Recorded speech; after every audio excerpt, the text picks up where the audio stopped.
వారందరూ welcome back to my channel Akshara kitchen.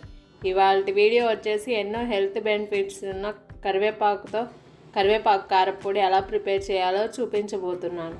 దీనికన్నా ముందుగా మొదటిగా మన ఛానల్ని ఎవరైనా కొత్త వాళ్ళు చూస్తున్నట్లయితే ప్లీజ్ సబ్స్క్రైబ్ చేసుకోండి.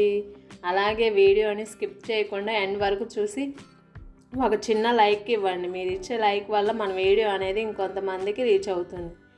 ముందుగా కరివేపాకును తీసుకొని ఓన్లీ ఆకులు మాత్రమే ఒలిచి శుభ్రంగా వాటర్తో వాష్ చేసుకొని ఫ్యాన్ కింద ఆరబెట్టుకొని బౌల్లోకి తీసుకొని రెడీగా పక్కన పెట్టుకోవాలి.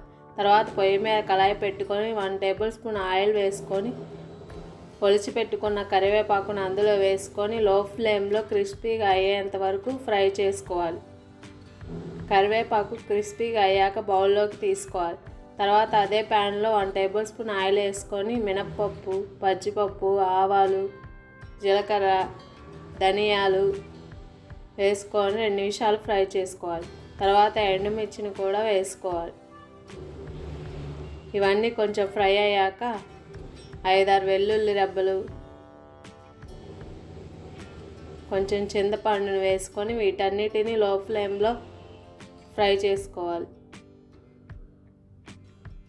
తర్వాత స్టవ్ ఆఫ్ చేసి వీటన్నిటిని చల్లారనివ్వాలి. ఇవి చల్లారాక ఒక మిక్సీ జార్ తీసుకొని మిక్సీ జార్లో యాడ్ చేసుకోవాలి.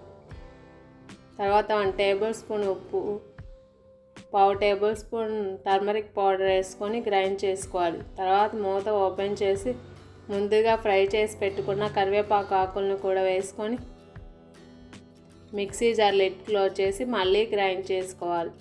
అంతేనండి, ఎంతో సింపుల్గా ఎన్నో హెల్త్ బెనిఫిట్స్ ఉన్న కరివేపాకు పొడిని ఇంట్లోనే ప్రిపేర్ చేసుకోవచ్చు. మీకు కనుక నా వీడియోస్ నచ్చినట్లయితే లైక్ చేయండి, షేర్ చేయండి. ఇలాంటి మరిన్ని వీడియోస్ కోసం మన ఛానల్ని సబ్స్క్రైబ్ చేసుకోండి. Thanks for watching.